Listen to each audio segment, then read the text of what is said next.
हाँ जी, नमस्कार, सलाम, सत श्री अकाल और हेलो आप सभी लोगों का। स्वागत है आप लोगों का FFAR इंडिया यूट्यूब चैनल पे। आज हम लोग बात करेंगे एक महापुरुष, एक महान हस्ती, एक इंसान इनफैक्ट उनको नहीं कह सकते हैं। इज नॉट इवन एन इंसान नहीं है, पर्सन नहीं है, एक इंस्टीट्यूशन के बारे में हम लोग बात करेंगे। जी हाँ, आज हम लोग बात करेंगे बाबा साहेब डॉक्टर भीमराव रामजी अंबेडकर के बारे में। चलिए शुरू करते हैं। गांधी जी को कहा गया है father of the nation, Mahatma. वैसे ही डॉक्टर भीमराव रामजी अंबेडकर जी को बाबा साहेब डॉक्टर भीमराव रामजी अंबेडकर कहा गया है। अगर Mahatma Gandhi father of the nation है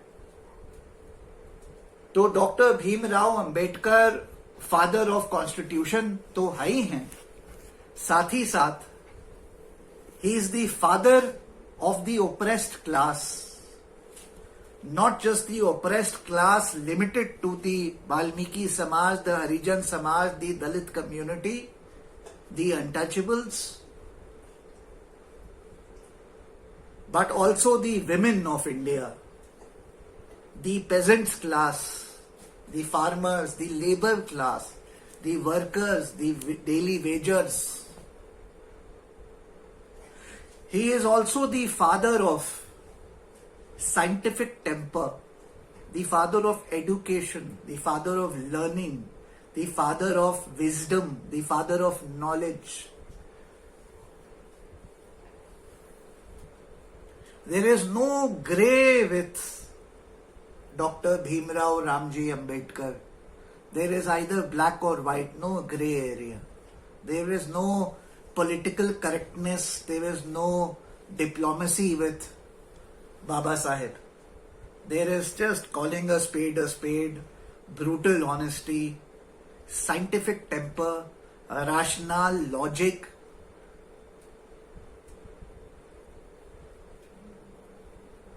ये हैं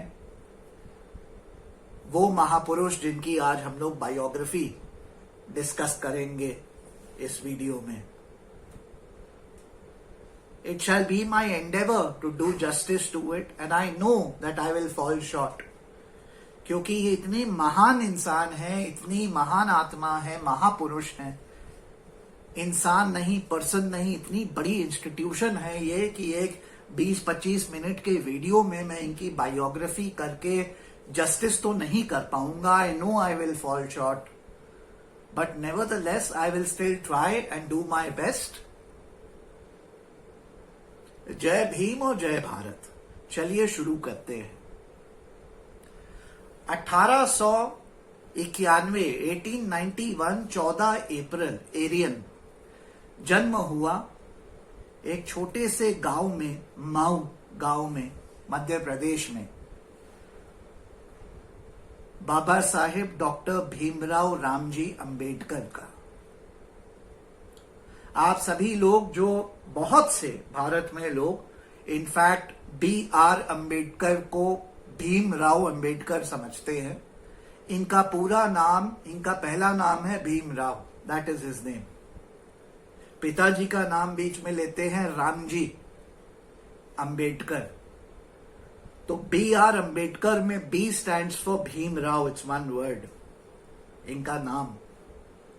R स्टैंड्स फॉर रामजी, इनके पिताजी का नाम, और अंबेडकर इनका नाम है Bhimrao Ramji Ambedkar. That is what BR Ambedkar stands for. इनके पिताजी की 14 संतानें, उनमें चौथे नंबर पे भीमराव थे। उन दिनों मेडिकल फैसिलिटीज बहुत अच्छी नहीं होती थी। माँ जल्दी उम्र में, 10 साल भी नहीं इनकी उम्र हुई थी, माँ गुजर गई। 13 और भाई बहनों, टोटल 14 भाई बहनों में सिर्फ 3 सर्वाइविंग ब्रदर्स और 2 सर्वाइविंग सिस्टर्स, 5 भाई बहन बचे।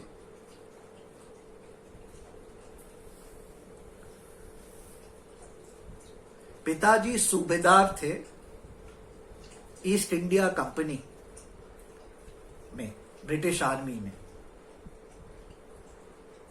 भीमराव स्कूल जाना चाहते थे, शिक्षा प्राप्त करना चाहते थे, लेकिन कोई स्कूल इनको एक्सेप्ट करने को तैयार नहीं था। 1897 में पिताजी का ट्रांसफर होता है, पिताजी सितारा जाते हैं। वहां पिताजी अपने जो उनके बॉस होते थे ईस्ट इंडिया कंपनी में, जिनको रिपोर्ट करते थे पिताजी या सूबेदार, उनसे पैरवी करके कहते हैं कि मैंने ब्रिटिश आर्मी को 20 साल मैंने अपना दिया है, मेरे बच्चे को किसी स्कूल में आप एडमिट कराइए, इसको मैं शिक्षा दिलाना चाहता हूं, इसको खुद शिक्षा प्राप्त करने का बहुत शौक है, पढ़ने लिखने का शौक है। क्योंकि उन दिनों इतना ज्यादा चंड सीमा पे था ये छूत अछूत का पूरा ये बीमारी, महामारी, कोविड-19 से बड़ी बीमारी, महामारी, ये छूत अछूत की बीमारी जो हिंदू समाज में फैली हुई थी अंदर तक। It was entrenched in our समाज। तो पैरवी करके पिताजी ने इनको भर्ती कराया, एल्फिंस्टोन हाई स्कूल में भर्ती हो गए। वहां भर्ती होने वाले एकमात्र ये अनटचेबल समाज, अछूत समाज से आने वाले बच्चे, बालक थे। इनकी जात महार जात थी। हिंदू समाज में ब्राह्मण, ठाकुर, बनिया, शूद्र होता है। शूद्र में जो सबसे नीची जात होती है वो महार जात होती है, जिसको अनटचेबल्स कहा जाता था, अछूत कहा जाता था। ये उस जात से आते थे। आज वो मऊ गांव, आज के तारीख में वो मऊ गांव एमपी में जहां ये पैदा हुए, वो मऊ गांव has been renamed after him. आज उसको आप लोग अंबेडकर नगर जानते हैं। उसी गांव से अंबेडकर जी आए। तो पढ़ाई लिखाई शुरू करी, स्कूल में गए। तो पहले दिन जैसे स्कूल में गए तो क्लासरूम था, बच्चे क्लास में बैठे थे। इनके क्लासरूम में एंटर करते ही इनको बाहर निकाल दिया गया। कहा कि तुम महार जात से हो, अनटचेबल हो, अछूत हो, क्लासरूम में नहीं पढ़ोगे। क्लास के बाहर बैठा दिया, कहा यहां से पढ़ो। इनकी पढ़ने में इतनी रुचि कि क्लासरूम के बाहर बैठ के भी ध्यान देते थे, पढ़ते रहते थे, अपने नोट्स बनाते रहते थे। एक बार मास्टर जी ने 7 into 7 मल्टीप्लीकेशन पढ़ा रहे थे, सिखा रहे थे। 7 into 7 ब्लैक बोर्ड पे लिखा इक्वल टू, और पूछा क्या। क्लासरूम में किसी को जवाब नहीं था। इन बच्चे ने, भीमराव ने अपना हाथ उठाया, मास्टर जी ने बुलाया, भीमराव आए बोर्ड की तरफ और लिखना उन्होंने चालू किया, और तुरंत उन्होंने 1 सेकंड में 49 लिख दिया। तब तक भद्दड़ मच गई क्लास में। क्यों भद्दड़ मच गई क्लासरूम में? ब्लैक बोर्ड के पास ही बच्चों के बैग्स वगैरह पड़े थे, बैग्स में टिफिन पड़े हुए थे। उन दिनों कहा जाता था कि महार जाति से, अनटचेबल जाति से अगर छूना तो दूर, अगर परछाई भी पड़ गई खाने पे तो खाना अपवित्र हो जाएगा, बच्चे खा नहीं पाएंगे वो खाना। तो भद्दड़ मच गई बच्चों में कि अपना टिफिन हटाओ, टिफिन हटाओ। ये अछूत लड़का कैसे हमारे टिफिन के सामने आ गया, टिफिन के पास आ गया, हम टिफिन नहीं खा पाएंगे। टीचर ने लेकिन ये पाया कि ये लड़का क्लास में ब्राइटेस्ट बच्चा था। 7 साल, 8 साल, 9 साल की उम्र में ब्राइटेस्ट बच्चा था, और क्लासरूम के बाहर रह के भी सबसे ज्यादा इंटेलिजेंट बच्चा था। इसको सब सवाल के जवाब आते थे। टीचर ने अगले दिन से क्लासरूम में इसको बैठाना शुरू कर दिया, लेकिन ऐसे ही नहीं, कंडीशन दी। क्या कंडीशन दी? अपने साथ गनी बैग लाना है। गनी बैग मतलब बच्चों, भाइयों, बोरा। तो ये अपने घर से गनी बैग लेके, बोरी लेके आते थे, और जिस टेबल कुर्सी पे बैठते थे, उस कुर्सी पे इनको बोरी बिछानी पड़ती थी पहले, फिर ये बैठते थे, और इनके बगल में कोई बच्चा नहीं बैठता था। और जब क्लास खत्म हो जाती थी, स्कूल खत्म हो जाता था, वही बोरी इनको अपने बैग में बांध के वापस ले जाते थे। अगले दिन स्कूल आते थे, बोरी लेके आना होता था, कुर्सी पे बैठाना, इनको बोरी बिछानी होती थी, फिर बैठते थे, वरना कुर्सी गंदी हो जाती और वहां कोई बच्चा बैठता तो वो अपवित्र हो जाता। ये थी चरम सीमा उन दिनों छूत अछूत अनटचेबिलिटी की भारत में। ये था वो भारत। 110 साल पुरानी बात बता रहा हूं मैं। ये झेला भीमराव ने। इस स्कूल में जहां पढ़ाई करते थे, वहां पानी पीने के लिए इनको अनुमति नहीं थी कि टैप को छुएंगे, अगर टैप छू देंगे तो पूरा पानी अपवित्र हो जाएगा। तो बाकी बच्चे टैप से पानी पीते थे, पानी की टंकी होती थी, ये टंकी पे जाते थे, वहां पे जो पियन होता था, चपरासी होता था, वो इनको पानी दूर से डालता था, ये ऐसे करके पीते थे। आज भी जितने लेख हैं इन पे, उसमें ये पाया गया है। एक लाइन है, नो पियन मेंट नो वाटर नो पानी। अगर पियन नहीं आया तो पानी नहीं मिलेगा इनको, ये इनकी स्थिति होती थी। 9 साल की उम्र में एक बार किसी कुएं से इन्होंने पानी निकाल लिया, पी लिया, किसी ने देखा नहीं। एक बार फिर पीने गए पानी। उन दिनों ब्राह्मणों ने देख लिया, 4, 6, 8 बड़े पहलवान ब्राह्मणों ने इनको घेर लिया, इनकी खूब पिटाई करी। क्यों? क्योंकि कुएं से इन्होंने पानी निकाल के पी लिया और ये महार जात के थे। इनकी हिम्मत कैसे हुई कुएं को अपवित्र करने की? 9 साल के बच्चे की पिटाई हुई। बड़े बड़े अडल्ट ब्राह्मण्स ने पीटा इनको पानी पीने के लिए। इस बैकग्राउंड से आते थे भीमराव। पिताजी ट्रांसफरेबल पोस्ट में थे, सूबेदार थे। जैसे मैंने कहा, ईस्ट इंडिया कंपनी में पिताजी का ट्रांसफर होता है, कोरेगांव में पोस्टिंग होती है। ये अपने बाकी भाइयों बहनों के साथ, चाची के साथ रहने लगते हैं। पढ़ाई, डेली स्कूल जाते हैं, अपना पढ़ाई बराबर करते रहते हैं। एक दिन पिताजी का टेलीग्राम आता है। उन दिनों टेलीग्राम सर्विस होती थी। टेलीग्राम आता है और पिताजी कोरेगांव परिवार को बुलाते हैं, सभी भाइयों बहनों बच्चों को। बड़े एक्साइटेड थे भीमराव। इनके बड़े भाई टेलीग्राम का जवाब भेजते हैं कि इस दिन ये लोग ट्रेन से स्टेशन पे उतरेंगे, आप लेने आ जाना, हम लोग कोरेगांव की तरफ आएंगे।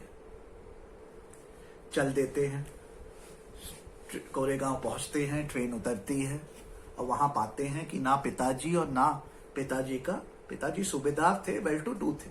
ये लोग महार जात से थे, but they were well to do, क्योंकि एक सूबेदार आर्मी में उन दिनों बहुत मतलब अच्छी भली पोस्ट होती है, बड़ी पोस्ट होती है। इनका सर्वेंट वगैरह भी था।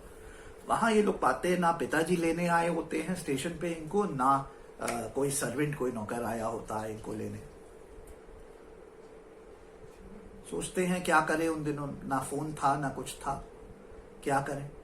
तो स्टेशन मास्टर को इनके बड़े भाई और ये मिलते हैं और स्टेशन मास्टर से कहते हैं कि पिताजी लेने नहीं आए और सूबेदार हैं पिताजी, कोरेगांव में पोस्टेड हैं वगैरह वगैरह, तो आप कुछ मदद करिए।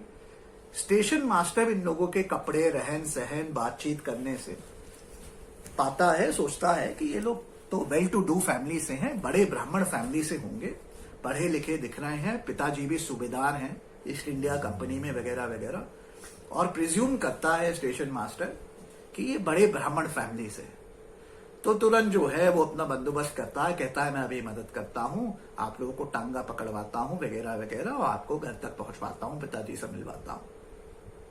इसी बीच वो फिर भी एक फॉर्मेलिटी के तौर पे पूछ लेता है कि आप लोग कौन से गांव से आते हैं। और उन दिनों आम बात थी, आपका नाम पूछने से पहले, क्वालिफिकेशन से पहले पूछा जाता था।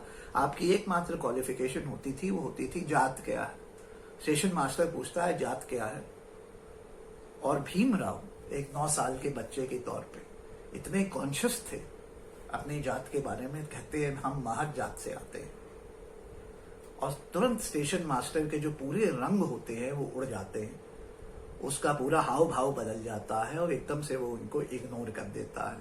और पूरे स्टेशन पे बात फैल जाती है कि ये एक पूरी महार फैमिली है जो कि यहाँ पे स्टेशन पे रुकी हुई है और कोरेगांव जाना चाहती है।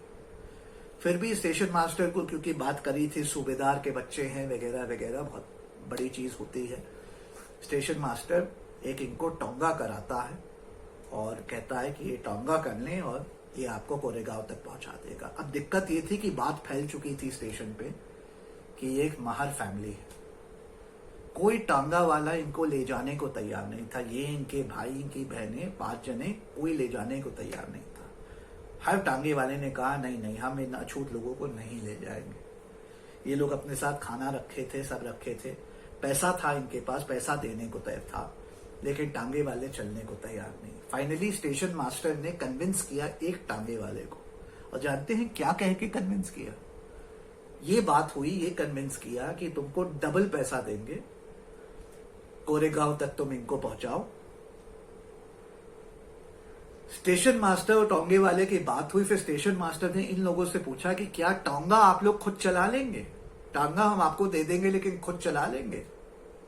इन लोगों ने टांगा चलाने को तैयार हो गए। इन्होंने कहा हम टांगा चला लेंगे यार, हमें बस हमारा सामान टांगे में लदवाओ, हम टांगा चला लेंगे, हमको पहुंचवा दो। क्या आप डबल पैसा देंगे? डबल पैसा लेके खुद टांगा चलाने की कंडीशन पे इनको कोरेगांव जाने को मिला, टांगा लेने को मिला। टांगा वाला अलग से बैठा, कहा कि हम जो है अनटचेबल अछूत के लिए टांगा नहीं चलाएंगे। खुद बैठा और इनसे टांगा चलवाया और इनसे 2 गुना पैसा लिया इनके परिवार से, 5 जनों से, इनके भाई बहनों से। और इन्होंने टांगे से रास्ते अपने आप कंप्लीट किया और घर पहुंचे। और फिर पता चला कि वो टेलीग्राम जो इन लोगों ने अपने यहाँ से भेज दिया था पिताजी को बताते हुए कि इस दिन उतर रहे हैं, वो शायद टेलीग्राम पिताजी तक पहुंचा नहीं था। इसी कारण से पिताजी स्टेशन लेने नहीं आ पाए इनको। ये एक व्याख्या है जो इनके साथ ऐसा हुआ। और इस बीच में, इस व्याख्या में ये भी बता दूं कि इनके पास खाना था, लेकिन बार बार भीमराव कहते हैं कि खाना था लेकिन पानी खत्म हो गया था। पानी की दिक्कत कि कहीं उतरे इनको पानी नहीं मिलता था, क्योंकि टांगा वाला तुरंत कह देता था अरे पानी नहीं देना, अछूत लोग हैं। तो एक स्थिति आई जब एक बगल से एक नहर सी जा रही थी, बड़ा गंदा पानी था। इनके बड़े भाई बड़ा गंदा पानी लाए, वो पानी इनको पीना पड़ा, इनके भाई बहनों को पीना पड़ा, क्योंकि कोई पानी तक देने को तैयार नहीं था। बाबा साहेब की एक किताब है वेटिंग फॉर वीजा, उसमें इन्होंने एज फर्स्ट प्राइमरी इंसिडेंट इस बात के पूरा वर्णन किया है, क्योंकि ये जो इंसिडेंट इनके साथ हुआ 9 साल की उम्र में, it left a big mark in his life, a very deep mark in his life. आगे बढ़ते हैं। जैसे आगे बढ़े, इन्होंने हाई स्कूल वगैरह अपना खत्म किया एल्फिंस्टोन स्कूल थी से, फिर आगे बॉम्बे यूनिवर्सिटी से, सिडनम कॉलेज वगैरह से इन्होंने अपना बीए किया in economics and pol science, अपना बीए किया और खत्म किया। बहुत ज्यादा पढ़ाई में रुचि थी, सारे दिन लाइब्रेरी में बैठ के पढ़ते रहते थे। इनका फैकल्टी, टीचर्स वगैरह देखते थे, प्रोफेसर्स देखते थे कि ये लड़का सारे दिन पढ़ता है। बताना चाहता हूं कि बड़ी यंग उम्र में इनके पिताजी ने इनकरेज किया कि खूब पढ़ाई करो, और इनके मन में एक बात इनको समझ में आ गई। अंग्रेजी में कहावत है the truth shall set you free. इनको ये समझ में आ गया that education shall set him free. तो इन्होंने अपने को किताबों में डाल दिया, नॉलेज में, लर्निंग में, ज्ञान में डाल दिया। तो जब ये कॉलेज में भी थे, पढ़ाई कर रहे थे अपनी बीए की in economics and in pol science, ये दिन भर पढ़ाई करते रहते थे। लेक्चर्स खत्म हो गए, लाइब्रेरी में बैठते रहते थे, किताबें पढ़ते रहते थे। इनकी फैकल्टी को पता था लड़का बड़ा ज्ञानी है, सारे दिन पढ़ते रहता है। बियॉन्ड पॉल साइंस पढ़ते थे, बियॉन्ड इकोनॉमिक्स किताबें पढ़ते रहते थे। उस समय एक फैकल्टी मेंबर थे कुलेस्कर, उन्होंने इनका ये टैलेंट देखा, कहा ये एक्स्ट्रॉर्डिनरी लड़का है, the pursuit of education, the pursuit of knowledge, इसकी जो भावना है ये वो बियॉन्ड नॉर्मल है। तो उन दिनों बड़ौदा के नवाब थे, नाम था Sayaji Maharaj Gaekwad, he was the Maharaj of Baroda. उन्होंने स्कॉलरशिप प्रोग्राम शुरू किया था, हाँ, जिसमें वो बहुत इंटेलिजेंट बच्चों को वो आइडेंटिफाई करेंगे और उनकी हायर एजुकेशन को वो स्पॉन्सर करेंगे बाहर, अब्रॉड, विलायत में।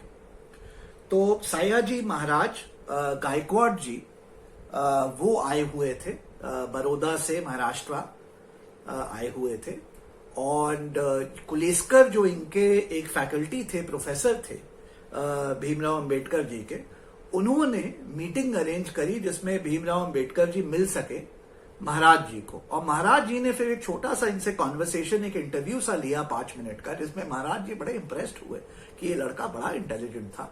और पहले ही से कुलेस्कर साहब ने बताया हुआ था उनको कि ये बड़ा पढ़ाकू लड़का है, बड़ा इसको पढ़ने का बहुत ज्यादा शौक है, एकेडमिक एक्सेलेंस का बहुत शौक है, सारे दिन पढ़ता है। तो महाराज जी गायकवाड़ ने जब उनका इंटरव्यू लिया 5 मिनट, तो बड़े इंप्रेस हुए। कुछ सवाल उन्होंने पूछे और तुरंत हाजिर जवाब भी में बहुत आगे थे B.R. अम्बेडकर साहब, उन्होंने बहुत इंप्रेस किया। तो महाराज जी गायकवाड़ साहब ने महाराज जी ने इनको चूज किया अपने इसमें स्कॉलरशिप प्रोग्राम में। और देखिए वो बच्चा जो कि 7 साल 8 साल की उम्र में, जिसको स्कूल में दाखिला नहीं मिल रहा था, और स्कूल में दाखिला मिला तो एक गनी बैग लेके बोरी पे बैठना पड़ता था, बाहर बैठना पड़ता था। वो बच्चा कैसे कैसे हाई स्कूल पास करता है, इंटर पास करता है, अपना BA कंप्लीट करता है और उसको स्कॉलरशिप मिल जाती है फॉर हायर एजुकेशन। और वो भारत से, महाराष्ट्र से वो निकलता है और वो कोलंबिया यूनिवर्सिटी पहुंच जाता है। जी हाँ, B.R. अम्बेडकर साहब फिर कोलंबिया यूनिवर्सिटी पहुंच गए न्यूयॉर्क में, जो कि Ivy League, one of the top universities in the world है आज भी। और वहां ये अपना MA करने पहुंच गए। और वहां से भीमराव अंबेडकर साहब ने अपना MA किया in history, political science, economics and anthropology से। इन्होंने 4 अपने MAs किए इन 4 फील्ड्स में। आगे जाके इन्होंने फिर थीसिस लिखी, अपना थीसिस पब्लिश करी, PhD किया कोलंबिया यूनिवर्सिटी से। फिर इनको मौका मिला अमेरिका से लंदन जाने का। ये लंदन स्कूल ऑफ इकोनॉमिक्स गए, वहां इन्होंने डबल MA किया in economics and in political science. इन्होंने MSc किया। फिर इन्होंने वहां भी अपना रिसर्च कंप्लीट किया, थीसिस लिखी, PhD प्राप्त किया। इतना कुछ किया। करीब 5 साल जब ये अमेरिका और लंदन रहे, 5, 5.5, 6 साल, वो समय है, कहते हैं कि भारत में तो अभी फ्रीडम स्ट्रगल और हम अंग्रेजों से लड़वाए थे, अपना फ्रीडम प्राप्त करना चाहते थे। लेकिन भीमराव अंबेडकर जी को वो 5 साल अपना फ्रीडम मिल गया। Freedom against oppression, freedom against discrimination, freedom for being treated as an equal, freedom for being treated based on your qualification, अपने ज्ञान पे उनको टू बी ट्रीटेड राइट का राइट मिल गया, हक मिल गया। और अमेरिका और इंग्लैंड में रहते वो 5 साल उनको कभी नहीं लगा कि वो आजाद नहीं थे। वो इनफैक्ट पूरी तरीके से खुल गए थे, आजाद हो गए थे। फिर इट सो हैपेंड, 2 यहां थियरीज हैं। एक थियरी है जो कहते हैं, जो मोदी जी आजकल जब जब अंबेडकर जी का नाम यूज करना होता है तो आप देखेंगे अपने स्पीच में कह देंगे अंबेडकर जी को इतना प्यार था भारत से कि इंडिया आ गए दौड़ के। तो एक थियरी है जो कहती है उनको देश की याद आ रही थी, इंडिया अभी इंडिपेंडेंट नहीं हुआ था, फ्रीडम स्ट्रगल के लिए वो इंडिया आ गए। दूसरी थियरी है जिसका ज्यादा, अगर आप तथ्य में जाएं, तर्क में जाएं, तो आप ज्यादा पाएंगे, एविडेंस इसका है, वो है कि he was very happy in pursuing education. तो ये पढ़ते जा रहे थे, मैं कहा तो 4 BAs, 4 MAs, 1 MSc, फिर इन्होंने लॉ की पढ़ाई भी करी, मैं आगे आऊंगा उस पर। 2 PhDs US से कर चुके थे, LSE से PhD कर रहे थे। तो ये वहां बड़े खुश थे और अपना पढ़ाई करते रहना चाहते थे। लेकिन इनकी education was abruptly, it is said it was abruptly ended, क्योंकि जो स्कॉलरशिप प्रोग्राम था जो सायाजी महाराज गायकवाड़ जी ने जिसके अंदर इनको भेजा था पढ़ने के लिए, उसमें कंडीशन ये थी कि 5 साल 7 साल पढ़ाई करने के बाद इनको वापस आना है और इनको सर्व करना है महाराज और बड़ौदा को, मिनिमम 1 साल के लिए। तो वो कॉन्ट्रैक्ट का प्रोविजन को इन्वोक करके सयाजी गायकवाड़ महाराज ने इनको कहा कि हो गई पढ़ाई, अब आओ जरा यहां भारत के लिए हमें जरा सर्व करो। तो इनकी पढ़ाई कट शॉर्ट हो गई और इनको वापस आना पड़ा। और उस बीच ये जो 5 साल की इनकी जो पढ़ाई है और क्या ये सोचते थे क्या क्या वगैरह, वो काफी सारा जो सारे डॉक्यूमेंट्स थे इंक्लूडिंग वन एक थीसिस इनकी पूरी पीएचडी की, वो सारा इन्होंने एक ट्रंक्स में डाला हुआ था, बक्सों में, और वो शिप से, उन दिनों हवाई जहाज वगैरह का तो कॉन्सेप्ट नहीं था, शिप से आ रहे थे और वो शिप रेक हो गई थी। तो इनका वो सारा सामान इंक्लूडिंग थीसिस, बाद में इनको थीसिस रिपीट लिखनी पड़ी क्योंकि वो पूरी सब बह गई, शिपरेक हो गया, इनका वो सारा सामान तहस नहस हो गया, मिला नहीं। तो वो 5 साल का जो उस समय का जो इनका पूरा काम वगैरह है, जो डॉक्यूमेंट्स वगैरह है, वो मिसिंग है हिस्ट्री में बिकॉज ऑफ दिस शिपरेक। तो ये भी मैं बता दूं। तो ये आ गए। अब बी आर अम्बेडकर साहब 5 साल से फ्रीडम वो देख चुके थे। उनका लीस्ट ऑफ जो कंसर्न या बॉर्डर था वो नेसेसरली फ्रीडम अगेंस्ट अंग्रेजी हुकूमत नहीं था, बल्कि freedom from fear against discrimination था, फियर अगेंस्ट ओप्रेशन था, fear against being asked about his cast even before his, मतलब एक वर्णन है जिसमें वो कहते हैं कि 4 BA 4 MA 1 MSc 4 PhD करके भी यहां लोग मेरी क्वालिफिकेशन पूछेंगे तो पूछेंगे जात क्या है, जब जात बताऊंगा तो मेरा PhD धरे के धरे रह जाएगा। इस किस्म की उनके में फियर्स थे। तो जैसे वो इंडिया लौटे वो सारे फियर्स बिल्कुल सामने उनके आ गए, और जैसे बड़ौदा पहुंचे और उनको बहुत एक टॉप पोजीशन मिली थी क्योंकि गायकवाड़ साहब के वो डिफेंस सेक्रेटरी की तरह अपॉइंट हुए, जो कि बड़ी प्रेस्टिजियस पोजीशन थी। लेकिन अब डिफेंस सेक्रेटरी तो गायकवाड़ महाराजा बड़ौदा के, गायकवाड़ साहब के वो बन गए थे, लेकिन अब रहने के लिए कहाँ रहें? तो कोई हिंदू होटल उनको जगह ही ना दे। जो जाने की उनकी जात क्या है, महब जात है, कोई जाने उनको जगह ना दे। फाइनली उनको एक पारसी होटल मिला, और ये बड़े स्ट्रेट फॉरवर्ड ऑनेस्ट आदमी थे, अपराइट थे, झूठ नहीं बोलते थे।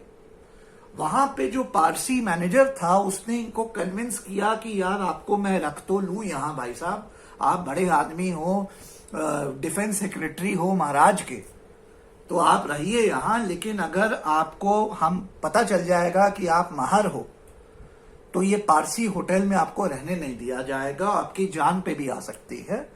तो मैं आपकी एक कंडीशन में आपको यहां रख रहा हूं, आप आइए रहिए यहां इस होटल में, पारसी होटल में, लेकिन आपको रजिस्टर में साइन करना पड़ेगा, नाम एज अ पारसी अपने को लिखना पड़ेगा। तो अंबेडकर साहब को बड़ा अगेन बहुत दुख लगा कि मैं 4 PhD करके आया हूं, 4 BA 4 MA 1 MSc 4 PhD, defence secretary हूं मैं गायकवाड़ महाराज का, द महाराज ऑफ बड़ौदा, और मेरे को अपना नाम इम्पर्सोनेट करना पड़ रहा है घर के लिए, होटल के लिए, वरना मेरे को होटल नहीं मिलेगा। क्यों? क्योंकि मैं महार जात से हूं, अछूत हूं, अनटचेबल हूं। ये एक और जिक्र है इनकी किताब वेटिंग फॉर वीजा में, जो इन्होंने कहा है बहुत ज्यादा इनको ये बात हर्ट करे। फिर इन्होंने काम करना जैसे शुरू किया महाराज जी किया, तो टॉप पोजीशन थी, लेकिन काम पे भी ये इतने बड़े अफसर थे, लेकिन वहां पे जो पीएन भी होता था वो भी इनके हाथ से फाइल नहीं लेता था, या इनको हाथ पे फाइल नहीं देता था, वो फाइल ऐसे करके इनके टेबल पे पटक देता था, डिस्टेंस रखता था। जैसे कोविड-19 के समय आप लोग नहीं 3 फीट का डिस्टेंस, 1 मीटर का डिस्टेंस रखते हैं एक दूसरे से, वैसे उन दिनों 1915 में, 1913 में, 1918 में जो चपरासी होता था वो इनसे 1 मीटर का डिस्टेंस रखता था, और ताकि छू ना ले, अगर छू ले तो वो अछूत हो जाएगा, वो अपवित्र हो जाएगा, नहाना पड़ेगा उसको गंगा जी में। इस किस्म की ट्रीटमेंट मिलती थी। किसको? उस डॉक्टर भीमराव अंबेडकर को जो 4 BA जिसने किया था, 4 MAs किया था, जिसने MSc किया था, जिसने 4 PhDs की थी, 4 डॉक्टरेट्स थे उनके पास, जिन्होंने अनगिनत पेपर्स, रिसर्च पेपर्स, 4 थीसिस लिख दी थी, इकोनॉमिक्स पे ऐसी सी किताबें लिखी थी उन्होंने जो 1935 में आके, लेट मी टेल यू, शुरुआत में जैसे मैंने कहा, father of education, wisdom, pursuit of academics excellence, साथ ही साथ बताना चाहता हूं कि doctor B R Ambedkar Sahab is also the father of RBI. जी हाँ, रिजर्व बैंक ऑफ इंडिया 1935 में ये जो reserve bank of India act आया, आरबीआई बना, ये पूरा पूरा इनकी थीसिस, इनकी किताब पे बना हुआ है। इनकी जो 2 थीसिस थी इकोनॉमिक्स पे, हाँ, जिसके बारे में नाम में मैं फन फैक्ट्स पे आखिरी में पार्ट ऑफ दिस वीडियो में आऊंगा, तो मैं वर्णन दूंगा, जिक्र करूंगा,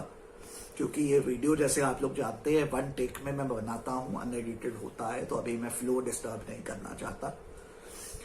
तो उनकी उन थीसिस पे ऑन इकोनॉमिक्स, हाँ, आरबीआई बनी। तो he is also the father of reserve bank of India. Reserve bank of India स्थापित हुआ है बी आर अम्बेडकर जी की थीसिस के बेसिस पे, उनके काम के बेसिस पे। तो ये सब चीजें इस किस्म की डिस्क्रिमिनेशन वो फेस करते रहे, सब कुछ अचीव करने के बाद। याद करते थे बचपन में फादर ने कहा था उनको कि the education will set you free, लेकिन उन्होंने रियलाइज किया कि ये भारत जो है ये अभी भी उनको ट्रीटमेंट वही मिल रही है, चाहे आज वो बाहर से पढ़ के आ गए हैं, टॉप सूट्स पहनते हैं, टॉप जॉब है उनके पास, टॉप अंग्रेजी बोलते हैं, he is always the smartest man in the room, the brightest man in the room, the most qualified knowledgeable man in the room. लेकिन एक पीएन भी जो है उनसे डिस्टेंस मेंटेन करता है और फेंक के फाइल देता है। क्यों? क्योंकि वो महाजात से हैं। तो उनको ये सब बड़ा खराब लग रहा था। फिर जिस पारसी होटल में रहते थे, जैसे आपको पता ही है, झूठ बहुत दिन तक नहीं चल सकता है, छिप सकता है। तो कुछ महीनों के बाद वहां पे इस पारसी होटल में पारसियों को पता चल गया कि ये एक महार जात के आदमी यहाँ रह रहे हैं। ये जो डिफेंस सेक्रेटरी हैं ये एक्चुअली महार जात के हैं और ये हमारे पारसी होटल में रह रहे हैं। तो वहां पे काफी सारे करीब 30-40 बड़े बड़े पारसियों ने घेर लिया उस होटल को। वहां के मैनेजर की कहा सुनी हुई, उसकी शायद पिटाई वगैरह हुई और फिर इनको वार्न किया गया, इनकी पिटाई तो नहीं हुई लेकिन इनको वार्न किया गया कि आपको 6 बजे शाम तक ये होटल खाली कर देना है, वरना आपकी जान पे आ जाएगी, हम लोग मार देंगे आपको। तो ये जिक्र इन्होंने अपनी किताब में भी किया है, इनकी जो किताब है वेटिंग फॉर वीजा, उसमें कि ये जो चीज हुई, it left a deep impact in his life. बहुत इनको हर्ट हुआ इससे। कुछ दिनों के बाद फिर जैसे 1 साल इन्होंने कंप्लीट किया, इन्होंने महाराज गायकवाड़ साहब की नौकरी जो मिनिमम करनी थी वो करके इन्होंने छोड़ दी, क्योंकि इनको पसंद नहीं आया ये जो डिस्क्रिमिनेशन हो रहा था इनके खिलाफ। बॉम्बे मूव कर गए, सिडनम कॉलेज में प्रोफेसर बन गए, जहां से ग्रेजुएशन किया था इन्होंने, वहां प्रोफेसर बन गए।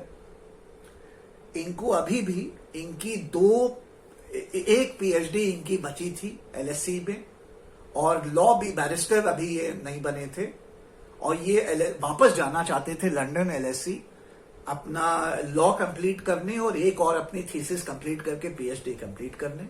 पढ़ाई का शौक तो था ही, मन इनका यहाँ कम लगता था, इनको वापस जाना था। तो इन्होंने प्रोफेसरी करी सिडनम कॉलेज में, उसके बाद पैसा वगैरह कुछ इकट्ठा करके फिर ये वापस लंदन गए एलएससी। इन्होंने अपना वहां पूरा लॉ कंप्लीट किया, बैरिस्टर बने लंदन में। एक और पीएचडी अपनी पूरी कंप्लीट करी, थीसिस कंप्लीट करी। एक थीसिस तो जैसे मैंने पहले वर्णन दिया था, इनको वापस रीराइट करनी पड़ी थी क्योंकि वो खत्म हो गई थी, डिस्ट्रॉय हो गई थी शिपरेक में।